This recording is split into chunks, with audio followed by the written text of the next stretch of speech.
Hai teman-teman, perkenalkan nama saya Betenia Grenes Ginting, NIM channel N020014, ruangan C11 keuangan daerah. Nah, di sini kita akan membahas laporan keuangan perusahaan dagang. Laporan keuangan menurut sektor akuntansi. Laporan keuangan merupakan bagian dari proses pelaporan keuangan. Laporan keuangan yang lengkap biasanya meliputi neraca lapor pendapatan, posisi keuangan.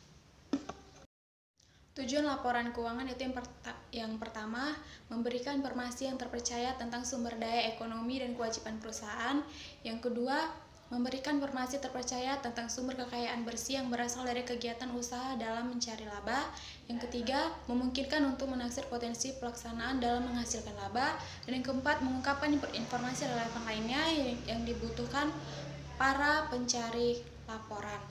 Unsur-unsur laporan keuangan yaitu aktiva, kewajiban, ekuitas, investasi kepada pemilik, laba komprehensi, pendapatan, beban, dan lain-lain.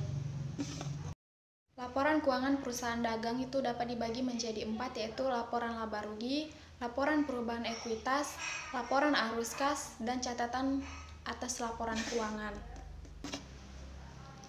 Neraca. Laporan neraca atau daftar neraca disebut juga laporan posisi keuangan perusahaan. Laporan ini menggambarkan posisi aktiva, kewajiban, dan modal pada saat tertentu.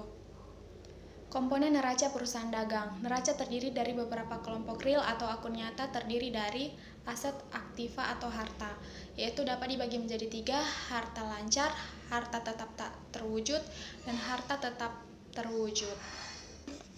Laporan laba rugi. Laporan laba rugi adalah laporan keuangan yang melaporkan mengenai aktivitas operasional perusahaan dengan memperhitungkan pendapatan dan beban-beban selama satu periode yang kemudian dapat ditentukan laba atau ruginya. Komponen laporan laba rugi perusahaan dagang itu dapat dibagi menjadi 3, laba bersih operasi, laba bruto atau kotor, pengeluaran bersih, harga pokok penjualan, dan pembelian bersih.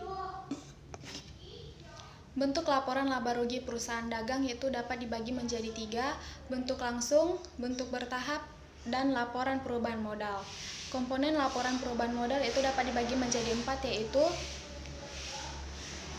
penolakan modal akhir, modal awal, atau laba atau rugi.